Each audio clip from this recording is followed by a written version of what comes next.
अस्सलाम वालेकुम, welcome to my YouTube channel learning with जी। आज के इस लेक्चर में मैं वर्चुअल यूनिवर्सिटी का कोर्स एसओसी 101 का चैप्टर नंबर 13 टू 18 तक कवर करवाने वाली हूँ। अपडेटेड रहने के लिए सब्सक्राइब करें, लाइक करें। Thank you. Let's begin. अब बेसिकली चैप्टर नंबर 13 का टाइटल है अंडरस्टैंडिंग द सोशलाइजेशन प्रोसेस। अब बेसिकली इस प्रोसेस में इन्वॉल्व है एक्सप्लोर करना पर्सपेक्टिव्स। 3 किस्म की रिसर्चेस हैं इसमें। एक पहले है सिगमंड फ्रॉइड की, जॉर्ज हर्बर्ट मीड की और चार्ल्स एच कूली की। और ये जो सारी थ्योरीज हैं ये कंट्रीब्यूट कर रही हैं कॉम्प्रिहेंड करने में कि इंडिविजुअल्स कैसे जो है पर्सनैलिटीज डेवलप करता है और सेल्फ कॉन्सेप्ट को कैसे सोशल कॉन्टेक्स्ट में यूज़ करता है। फर्स्ट ऑफ ऑल जो हमारी पहली थ्योरी है वो है फ्रेड मॉडल ऑफ पर्सनालिटी। अब सिगमंड फ्रेड जो थे उन्होंने पर्पस किया कि जो बायोलॉजी है वो प्ले करती है एक सिग्निफिकेंट रोल ह्यूमन की डेवलपमेंट में। प्राइमरली जो है वो ह्यूमन इंस्टिंक्ट्स में भी प्ले कर रही है। उसके बाद उन्होंने आइडेंटिफाई किया 2 फंडामेंटल ह्यूमन नीड्स को जो कि प्रेजेंट करते हैं at the birth. Life instinct जो कि इन्वॉल्व होती है नीड ऑफ बॉन्डिंग में, और डेथ इंस्टिंक्ट जो कि रिप्रेजेंट करती है एक एग्रेसिव ड्राइव को।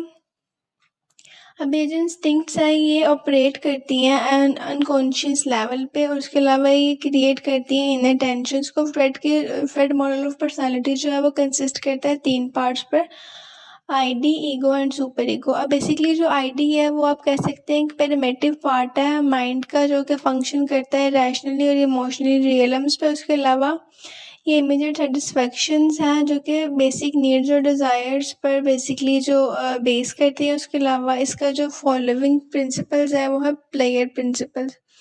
सेकेंडली इसमें डिस्कस किया है उन्होंने पॉइंट द ईगो का। सो ईगो जो है बेसिकली आप इसे कहेंगे कि ये कॉन्शियस एफर्ट है बैलेंस करने की, इनिशिएट प्रेशर प्लेयर सीकिंग्स को जो कि ड्राइव कर जाता है सोशल डिमांड के साथ। उसके अलावा ये डेवलप करते हैं इंडिविजुअल्स को कि वो रियलाइज़ करें कि जो हर चीज़ है वो कि वो हर चीज़ को रियलाइज़ नहीं कर पाते कि वो अपनी डिज़ायर्स को कि हर चीज़ उनकी डिज़ायर है मगर वो उसे अप्रोच नहीं कर सकते। This is called realistically. So ये रियलिस्टिक वर्ल्ड है, इस पे हर जो आपकी डिज़ायर है उसको आप अप्रोच नहीं कर सकते। थर्डली वो बात करते हैं सुपर ईगो की।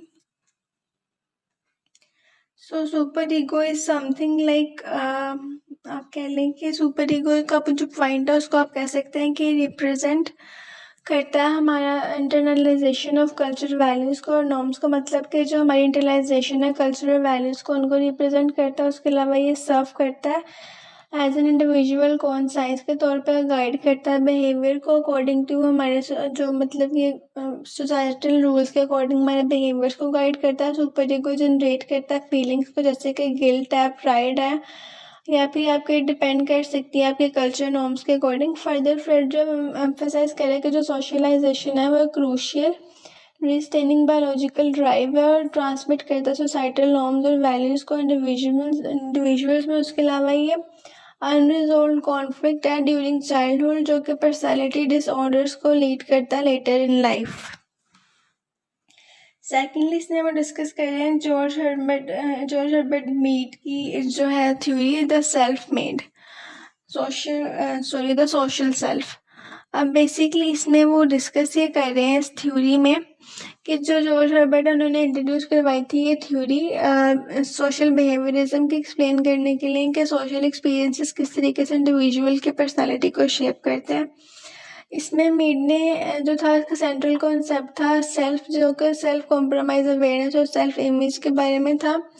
उसने आर्ग्यू किया था कि जो सेल्फ डेवलपमेंट है वो सोशल इंटरेक्शन के थ्रू हो सकती है और इसमें जो है बट जो है वो एग्जिस्ट नहीं करती। सोशल एक्सपीरियंसेस जो है वो इन्वॉल्व थे, मतलब एक्सचेंज ऑफ सिंबल्स था जैसे कि वर्ड्स या जेस्चर्स जो कि एक वाइटल रोल प्ले कर रहे हैं सेल्फ डेवलपमेंट में। फर्दर मीड ने एम्फोसाइज किया कि जो इसकी इम्पोर्टेंस है मतलब किसी भी पर्सपेक्टिव को टेक आउट करने की और अंडरस्टैंड करने की, और उसकी जो इंटेंशन है वो एंटिसिपेट है और उनका जो रिस्पॉन्स है वो भी काफ़ी हद तक जो वो एंटिसिपेट है। उसके अलावा उन्होंने कहा कि ये सब जो है ये मतलब कि लीड करती है एबिलिटी को, मतलब सिंबॉलिकली थिंकिंग की जो एबिलिटी है उसको लीड करती है। उसके बाद उन्होंने इसमें कहा कि उन्होंने इसमें कॉन्सेप्ट दिया कि सेल्फ के 2 कंपोनेंट्स हैं जो फर्स्ट ऑफ ऑल है I basically the active and spontaneous aspect है आई, और दूसरा उन्होंने कॉन्सेप्ट दिया है मी का। उसमें आप कह सकते हैं कि ऑब्जेक्टिव कॉन्सेप्ट था, मतलब कि जो बेस करता था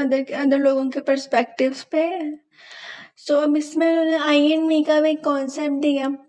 फर्दर ये कि सेल्फ डेवलपमेंट जो थी, उन्होंने कहा कि 3 स्टेजेस पे अगर होती है। पहला होता था प्ले स्टेज, जिसमें कि जब चिल्ड्रंस होते हैं वो अपने रोल्स को मतलब कि सिग्निफिकेंटली प्ले करने की कोशिश करते हैं। और सेकेंडली था गेम स्टेज, जिसमें कि वो अज्यूम करते हैं, जिसमें चिल्ड्रन अज्यूम करते हैं मल्टीपल रोल्स को स्टिमुलसली। और थर्डली जो था द स्टेज ऑफ जर्नलाइज, अब इसमें वो बेसिकली इंटरलाइज करते हैं कल्चर और नॉर्म्स और एक्सपेक्टेशंस को।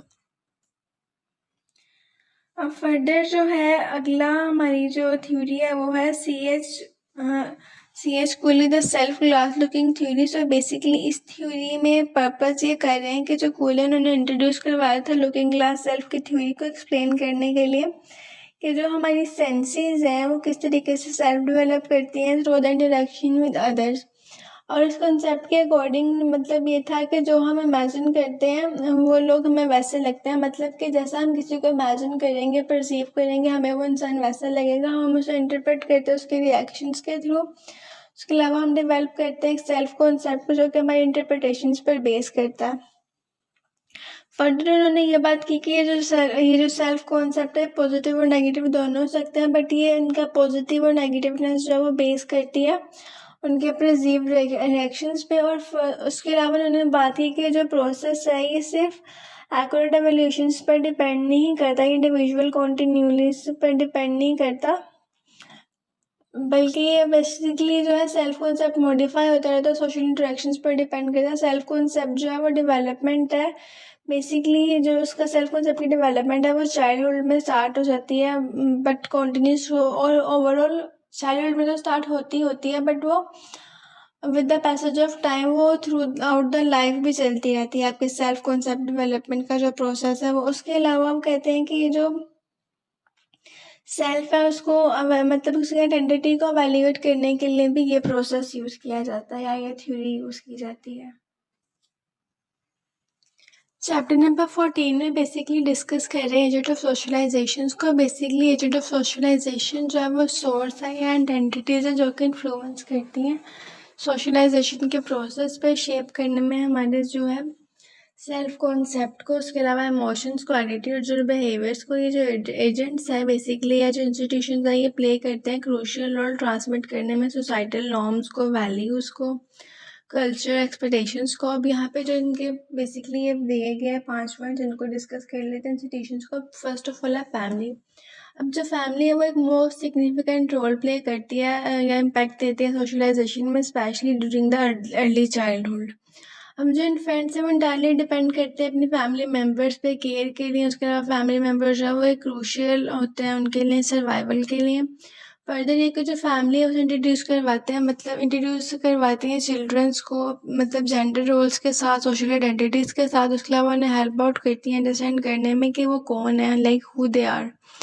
फर्दर ये कि सोशल क्लास जो है वो भी रोल प्ले करती है मतलब सोशलाइजेशन के प्रोसेस में, जैसे कि वो फैमिली में भी आ सकता है। डिफरेंट क्लासेस भी होते हैं जो कि लिसनिंग करते हैं एक्सपेक्टेशंस को अपने चिल्ड्रंस के लिए। सेकेंडली इसमें वो डिस्कस कर रहे हैं स्कूल के बारे में। स्कूल भी एक बेसिकली मेजर इंस्टीट्यूशंस में से एक है। अब स्कूल में बेसिकली जो है स्कूल जो है वो सर्व करता है as a formal institution of socialization, जिसमें कि वो एक्सपेंड करता है चिल्ड्रन का सोशल वर्ल्ड और उनकी फैमिली से ज़्यादा, मतलब कि उनका जो एक पहले चिल्ड्रन जो है फैमिली स्टेज पे मतलब अपनी फैमिली तक लिमिटेड होते हैं, बट स्कूल जाके उनका जो सोशल सिस्टम है या सोशल वर्ल्ड है, सोशल सर्कल है, वो एक्सपेंड होना शुरू हो जाता है। फर्दर ये कि वो टीच करते हैं एकेडमिक नॉलेज और स्किल्स को, और उसके अलावा बट जो सबसे ज़्यादा इंपॉर्टेंट चीज़ है वो इम्पार्ट करते हैं हिडन कुरिकुलम्स को, जिसमें कि इंक्लूड होता है लाइक पेट्रोलिज्म हो गया, डेमोक्रेसी, जस्टिस, कंपटीशन वगैरह की जो वैल्यूज़ हैं उनको काफ़ी हद तक वो रेज अप करते हैं। और जो स्कूल इन्फ्लुएंस करते हैं एक स्टूडेंट के, एक चिल्ड्रन के एटीट्यूड्स को towards the economic and political system. उसके अलावा कंट्रीब्यूट करते हैं स्टूडेंट सोशलाइजेशंस में।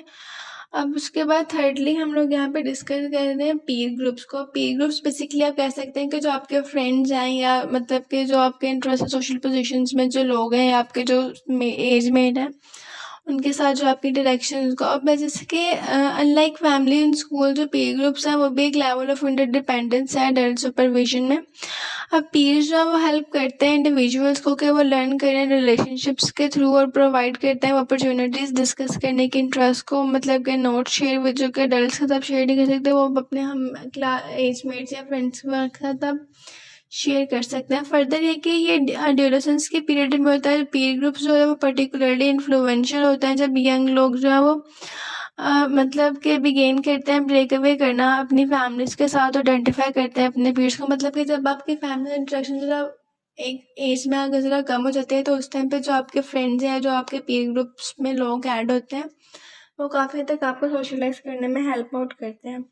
नेक्स्टली बात की गई है मैस मीडिया की। सो मैस मीडिया भी एक बहुत इंपॉर्टेंट एलिमेंट है जो मैस मीडिया में इंक्लूड होता है। वेरियस इम्पर्सनल कम्युनिकेशंस होती है जो कि वाइड ऑडियंस में, जैसे कि newspaper, radio, television, films, internet वगैरह। अब जो मैस मीडिया है वो प्रोफाउंड इम्पैक्ट रखता है एटीट्यूड्स पर, बिहेवियर्स पर, पब्लिक ओपिनियंस पर।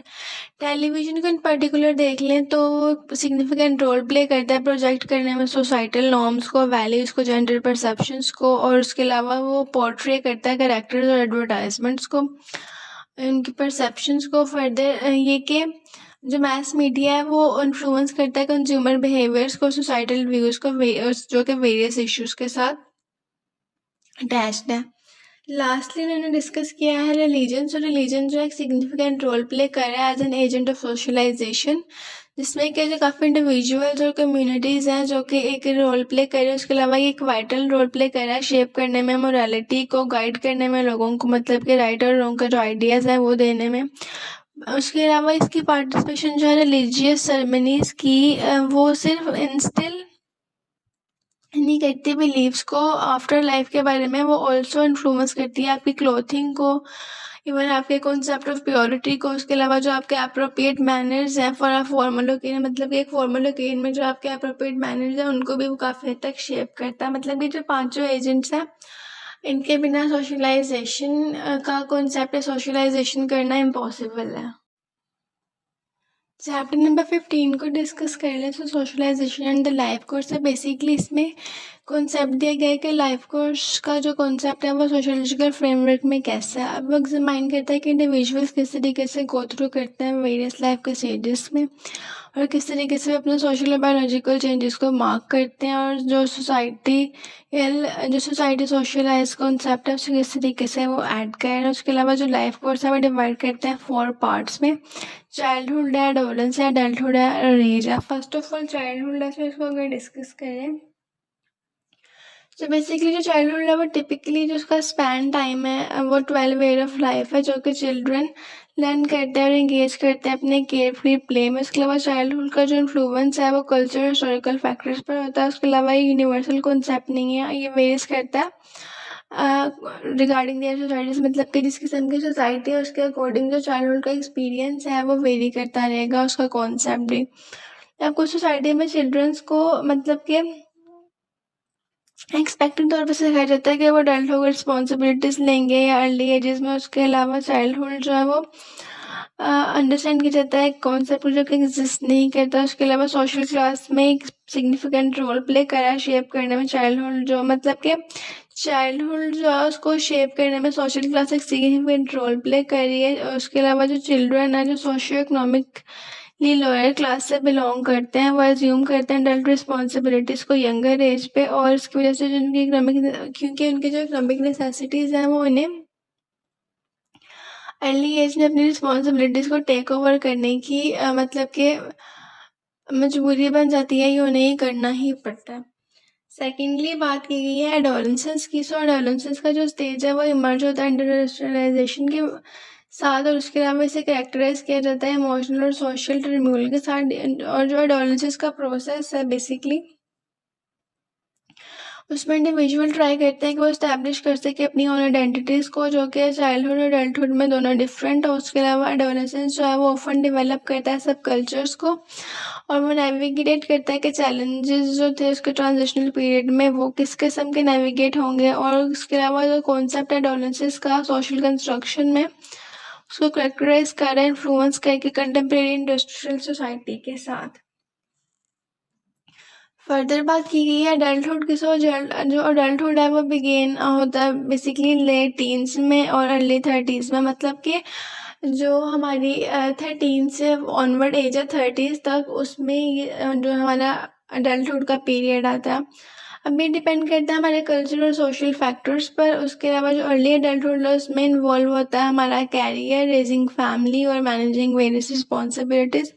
मिडिल अडल्टहुड होता है हमारा 40 to 60 ईयर, जिसमें कि हमारी रिफ्लेक्शन होती है लाइफ के अचीवमेंट और एक्सपेक्टेशंस की। ग्रोइंग ओल्डर मतलब कि फिजिकल डिक्लाइन भी शुरू हो जाता है जब हम लोग ओल्डर मतलब बूढ़े होना शुरू होते हैं। उसके अलावा अपने पास्ट को वैल्यूएट करने की नीड भी मतलब बढ़ जाती है, और उसके अलावा फ्यूचर के प्रोस्पेक्टस के बारे में भी। उसके अलावा जो काफ़ी इंडिविजुअल्स हैं मिडिल अडल्टहुड में वो फेस करते हैं रिस्पॉन्सिबिलिटी, जैसे कि केयर करना चिल्ड्रंस की और उसके अलावा अपने पेरेंट्स की भी।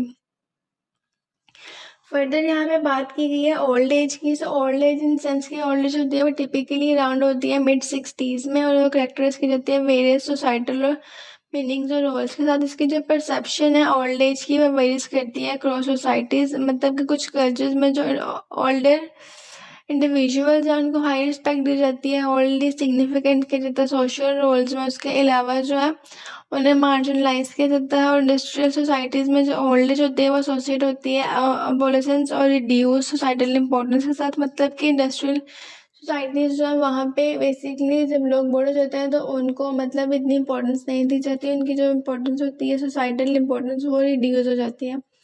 उसके अलावा ट्रांजिशन टू ओल्ड एज में इन्वॉल्व होता है लर्न करना न्यू पैटर्न्स को, अनलर्निंग फेमिलियर हैबिट्स को, जैसे कि रिटायरमेंट है एम्प्लॉयमेंट से, और उसके अलावा रीफर्निशिंग है पर्सनल बिजनेसेस वगैरह की। फर्दर इसमें कुछ पॉइंट्स दिए गए हैं कि जो लाइफ कोर्स है वो एक सोशल कंस्ट्रक्ट है, और उसके अलावा इसकी जो स्टेज है वो यूनिवर्सली एक्सपीरियंस नहीं है, वो आपके कल्चरल और हिस्टोरिकल कॉन्टेक्स्ट के अकॉर्डिंग चेंज होती रहती है। सोशल फैक्टर जैसे कि हैं सोशल क्लास, अथेंटिसिटी है, जेंडर, हिस्टोरिकल इवेंट सिग्निफिकेंटली जो है वो इम्पैक्ट कर रहे हैं एक्सपीरियंसेस पे with each other life course है। जिसके अलावा जो लाइफ कोर्स पर्सपेक्टिव्स हैं हाईलाइट कर रहे हैं इंपॉर्टेंस को सोशलाइजेशन की प्रिपेयर करने में इंडिविजुअल्स को, ताकि वो रिस्पॉन्सिबिलिटीज़ को एसोसिएट कर सकें। फर्दर ये कि जो सोसाइटीज़ हैं वो ऑर्गेनाइज और डिफाइन कर रही हैं लाइफ कोर्स को प्राइमरली अपनी एज के अकॉर्डिंग या किसी सोशल फोर्सेस के अकॉर्डिंग, जो कंट्रीब्यूट कर रहे हैं वेरिएशंस इंडिविजुअल्स के एक्सपीरियंसेस में। चैप्टर नंबर 17 में द सोशल फाउंडेशन ऑफ डेविएंस के बारे में डिस्कस किया गया। बेसिकली ये एसेंशियल है अंडरस्टैंड करने के लिए कि सोसाइटीज़ को कैसे डिफाइन किया जाए, वो कैसे रिएक्ट करती हैं, और इवन जो उनके बेनिफिट्स हैं डेविएंट बिहेवियर्स के उनको। अब फर्दर इसको डिस्कस किया गया पॉइंट्स में। जो फर्स्ट ऑफ ऑल है कल्चर रिलेटिवली डेविएंस। अब इसमें डेविएंस जो है उसको आप ये नहीं कह सकते कि वो डेविएंस जो है वो इनहेरेंट क्वालिटीज़ नहीं रखता किसी भी एक्शन या बिहेवियर की, बल्कि उससे डिफाइन करता है सोसाइटीज़ और नॉर्म्स। जो सोसाइटी के नॉर्म्स और वैल्यूज़ हैं वो बेसिकली उसको डिफाइन करती हैं उसके बिहेवियर्स को। उसके अलावा डिफरेंट कल्चरल ग्रुप्स में जो है वो वैरी करते हैं नॉर्म्स, और उसके अलावा उसे कंसीडर किया जाता है डेविएंट को उनके कॉन्टेक्स्ट के अकॉर्डिंग। कॉन्टेक्स्ट इन सेंस कि उनका जो बैकग्राउंड है या जिस तरह का उनका कल्चर है उसके अकॉर्डिंग। फर्दर ये कि जो सोशियोलॉजिस्ट है वो डेविएंस के टर्म को यूज़ करते हैं नॉन जजमेंटली डिस्क्राइब करने के लिए बिहेवियर्स को लोगों के। बेसिकली ये जो लोगों के नेगेटिव रिस्पॉन्स हैं या अकॉर्डिंग टू देयर कल्चर और सोशल नॉर्म्स उसके अकॉर्डिंग नॉन जजमेंटली सोशियोलॉजिस्ट इस टर्म को यूज़ करते हैं। फर्दर ये कहा गया है कि डेविएंस को डिफाइन मतलब किसने किया। सो डेविएंस बेसिकली जो है सोशल कंस्ट्रक्टेड है, जिसका मीनिंग ये है कि जो लोग हैं स्पेशली जो मतलब डेविएंस हैं वो सोसाइटी को कलेक्टिवली डिटरमाइन करते हैं। उसके अलावा जो एक्सेप्टेबल बिहेवियर नहीं होते वो करते हैं वो। उसके अलावा जो डेफिनेशन है डेविएंस की वो शेप करती है हमारे नॉर्म्स और वैल्यूज़ को किसी भी सोसाइटी के, और उसके अलावा जो उसकी डेफिनेशन है वो over the time period change होती रहती है। पावरफुल एलाइट्स जो है सोसाइटी में वो एक सिग्निफिकेंट रोल प्ले करते हैं इन्फ्लुएंस करने में, मेक करने में, इन्फोर्सिंग रूल्स को और प्रोटेक्ट करने में अपने इंटरेस्ट को। फर्दर ये कि जो नेक्स्ट पॉइंट है इसका both rule making and rule breaking involve social powers. So इसमें जो ये प्रोसेस है इसमें मेक करते हैं, इन्फोर्स करते हैं रूल्स को, मतलब कि इसमें इन्वॉल्व होता है सोशल पावर के डायमेनिक्स, जहाँ पे लोग इन्फ्लुएंस करते हैं और उसके अलावा अपनी अथॉरिटी के अकॉर्डिंग वो शेप करते हैं नॉर्म्स और लॉज को। फर्दर ये कहा गया है कि जो मशीनरी है सोशल कंट्रोल के उसमें इंक्लूड होते हैं लीगल इंस्टीट्यूशन जो कि रिफ्लेक्ट करते हैं interest of those in power, जो कि पावर में होते हैं उनके इंटरेस्ट को रिफ्लेक्ट करते हैं। और जो एप्लीकेशन है किसी भी रूल या किसी भी कॉन्सिक्वेंसेस की रूल ब्रेक करने की वो अनइक्वल भी हो सकती है और इन्फ्लुएंस करती है हमारे सोशल पावर और स्ट्रक्चर के साथ। और नेक्स्टली बात की गई है is deviance functional, so in sense जो है अब माइल डुर्कheim जो थे उन्होंने एक प्रोमिनेंट सोशियोलॉजिस्ट जो कि आर्ग्यू करते हैं कि जो डेविएंस है वो सर्व करते हैं इंपॉर्टेंट फंक्शन सोसाइटी में, जैसे कि वो डिस्पाइट करता है नेगेटिव कॉन्टोनेशंस को, उसके अलावा उन्होंने आइडेंटिफाई किया उसका सेविरियल फैक्टर जो कि डेविएंस जो है वो सोसाइटी में फंक्शंस परफॉर्म करता है। फर्स्ट ऑफ ऑल है is framing cultural values and norms, so वो इसमें कहते हैं कि डेविएंस जो हेल्प करता है रीफ्रेम करने में कल्चरल वैल्यूज को, नॉर्म्स को, सोसाइटी को हाईलाइट करता है डिफरेंट किस्म के बिहेवियर्स को जो कि एक्सेप्टेबल नहीं होते। उसके अलावा ये अंडरस्कोर करता है इंपॉर्टेंस को मोरल चॉइस की और शो करता है सोसाइटी को कि उनकी प्रेफरेंस है सर्टेन एटीट्यूड्स और बिहेवियर को लेकर। सेकेंडली है इसमें clarifying moral boundaries and framing norms, तो डेविएंस जो है वो चैलेंज और क्लैरिफाई करता है मॉरल बाउंड्रीज को विद इन अ ग्रुप और सोसाइटी। और उसके अलावा जो डेविएंट है वो बेसिकली अपने एक्शंस के लिए अकाउंटेबल होते हैं, जस्टिफाइडेबल होते हैं, उनको अपने काम मतलब कि जो काम वो करते हैं उनको उसकी जस्टिफिकेशंस भी देनी पड़ जाती हैं। उसके अलावा ये रीइंफोर्स करते हैं ग्रुप नॉर्म्स को, डिस्टिंग्विश करते हैं कन्फर्मिंग डेविएंट बिहेवियर्स को। और उसके बाद थर्ड पॉइंट है इसका promoting social unity, so in sense जो है जो इसमें रिएक्ट करते हैं डेविएंट जो बिहेवियर है वो क्रिएट करता है सेंस ऑफ कलेक्टिव आइडेंटिटी को, रीइंफोर्स करता है वी की फीलिंग को अमंग द ग्रुप मेंबर्स। और लास्टली इसमें डिस्कस किया गया प्रमोटिंग सोशल चेंजेस को, सो जो डेविएंस है वो पुशअप करता है बाउंड्रीज को, एक्सेप्टेबल बिहेवियर की ऑफर करता है अल्टरनेटिव पर्सपेक्टिव। उसके अलावा जो सम डेविएंट्स हैं जो कि सपोर्ट गेन करने के लिए बाउंड्रीज की वायोलेशन करते हैं वो बेसिकली नॉर्म्स और वैल्यूज़ को सोसाइटी में चेंज कर देते हैं। और इसके अलावा what is consider deviant today, अगर आज के दौर में देखें किसी को डेविएंट तो हम कह सकते हैं कि किसी भी मतलब के बिकम एक्सेप्टेड, जो कि डेविएंट्स के जो बिहेवियर्स हैं वो एक्सेप्ट किए जाएं या फिर उनको सेलिब्रेट किया जाए फ्यूचर में और लीड किया जाए सोसाइटल चेंजेस के साथ। चैप्टर नंबर 18 में डिस्कस किया गया explanations of crimes. So basically इसमें कह रहे हैं कि जो क्राइम है उसको कैटेगराइज किया जाता है बायोलॉजिकल, साइकोलॉजिकल और सोशियोलॉजिकल पर्सपेक्टिव्स के अकॉर्डिंग। अब फर्स्ट ऑफ ऑल जो इसका पॉइंट है वो है बायोलॉजिकल एक्सप्लेनेशंस का जो पॉइंट है। सो इसमें हम लोग डिस्कस ये कर रहे हैं कि जो बायोलॉजिकल एक्सप्लेनेशंस हैं वो क्राइम से जस्ट है, मतलब कि कुछ इंडिविजुअल्स हैं जो जेनेटिक या साइकोलॉजिकल प्रीडिस्पोजिशंस की वजह से क्राइम में इंगेज हो जाते हैं, क्रिमिनल बिहेवियर्स में इंगेज हो जाते हैं। उसके अलावा जो उसकी एक्सप्लेनेशन है वो लाइक कुछ फैक्टर्स को लुक आफ्टर करती है, जैसे कि बॉडी टाइप है या extra Y chromosomes and intelligence as a potential links to criminal behaviour का टॉपिक आ जाता है इसमें। और उसके अलावा वो कह रहे हैं कि इसका कोई भी कंक्लूसिव एविडेंस नहीं होता कि वो सपोर्ट करें बायोलॉजिकल थ्योरीज को, और इंडिविजुअल जो है वो कैटेगराइज किए जाते हैं कैरेक्टरिस्टिक्स जो उनके होते हैं वो इंगेज नहीं करती उन्हें क्रिमिनल एक्टिविटीज़ में।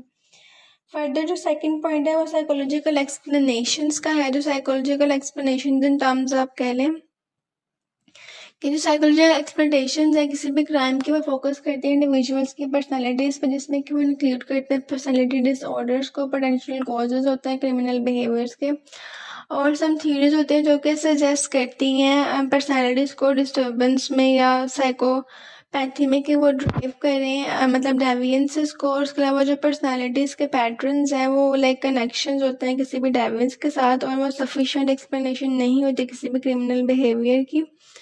और फर्दर ये कि कुछ सीरियस क्रिमिनल्स होते हैं जो कि पर्सनालिटी डिसऑर्डर्स में मैटर नहीं करते। अब लास्टली इन्होंने डिस्कस किया है यहाँ पर सोशियोलॉजिकल एक्सप्लेनेशंस के बारे में, थर्ड पॉइंट। सो बेसिकली इसमें वो कह रहे हैं कि जो सोशियोलॉजिकल एक्सप्लेनेशन है किसी भी क्राइम को एग्जामाइन करने की उसके फैक्टर्स की, वो बेसिकली इन्फ्लुएंस करती है या एम्फोसाइज करती है रोल ऑफ सोशल इन्फ्लुएंस को, नॉर्म्स को, एनवायरमेंटल फैक्टर्स को। इसके अलावा इसकी जो एक्सप्लेनेशन है वो सजेस्ट ये कर रही है कि जो डेविएंट बिहेवियर्स है वो रिलेटिव होते हैं, वैरी करते हैं वन ग्रुप और सोसाइटी में या किसी भी अनदर ग्रुप में, चेंज होता रहता है over the time. Sociological theories जो है वो मतलब अंडरस्टैंड करते हैं कि सोशलाइजेशन पैटर्न्स कैसे मतलब सीख कर रहे हैं, सब कल्चर्स को अंडरस्टैंड करते हैं, सोशल क्लासेस के डिफरेंस को सीख करते हैं कि किस तरीके से इंडिविजुअल्स पर अपना इन्फ्लुएंस दे रही हैं। लास्टली यहाँ पे डिस्कस किया गया theory of differential associations by E Sutherland. So basically Edwin Sutherland ने पर्पस की थी थ्योरी ऑफ डिफरेंशियल एसोसिएशन को एक्सप्लेन करने के लिए कि किस तरीके से इंडिविजुअल जो है वो लर्न करते हैं कन्फॉर्म्स को और डेविएट करते हैं सोसाइटल नॉर्म्स को। अब फर्दर ये कि इस थ्योरी के अकॉर्डिंग जो लोग हैं वो लर्न करते हैं डेविएंट बिहेवियर को, जैसे कि मतलब कि कोई भी बिहेवियर लर्न कर सकते हैं primary through their interaction associations with others. और ये कि जो इनका की आइडिया किसी भी ग्रुप का to which individuals provide messages about conformity and deviances. और नेक्स्टली जो डिस्कस कर रहे हैं वो ये कि इंडिविजुअल्स है वो रिसीव करते हैं mix messages from various group जो कि टेंड करते हैं अडॉप्ट करने में मोर और one type of message and other. Result मतलब कि उनके जो एटीट्यूड्स हैं उसका रिजल्ट निकलता है कि वो कन्फर्मिटी और डेविएंस के फेवरेटिज्म में आ जाते हैं। लास्टली डिस्कस कर रहे हैं इसमें फैमिलीज़ के बारे में कि जो फैमिलीज़ हैं वो इंक्लूड होती हैं फैमिलीज, फ्रेंड, नेबरहुड, सब कल्चर और जो सोशल ग्रुप्स हैं वो एक सिग्निफिकेंट रोल प्ले कर रहे हैं सोशलाइज करने में इंडिविजुअल्स को according to their culture norm. उसके अलावा जिसका पर्सपेक्टिव है क्रिमिनल बिहेवियर का वो लर्नर जो इन्फ्लुएंस किया जाता है उसको सोशल इन्वायरमेंट के साथ रेदर देन डिटरमाइन करने के बायोलॉजिकल और साइकोलॉजिकल फैक्टर्स को। और लास्टली उन्होंने बात की है कि डिफरेंट एसोसिएशन थ्योरी जो है वो हाईलाइट करती है इंपॉर्टेंस ऑफ सोशल इन्फ्लुएंस को, जो कि शेप करती है क्रिमिनल बिहेवियर्स को, सजेस्ट करती है कि इंडिविजुअल्स को डेविएंट क्यों बनते हैं, वो कैसे एक्सपोज होते हैं, उनकी जो एक्सेस है वो क्या है और उनके जो फैक्टर डेविएंसेस है वो क्या है। इसके साथ हमारा मिड का सिलेबस कवर हो गया और उसके नोट्स जो हैं वो इसकी नेक्स्ट वीडियो में अपलोडेड कर दिए जाएंगे। सो अपडेटेड रहने के लिए लाइक करें, सब्सक्राइब करें। Thank you.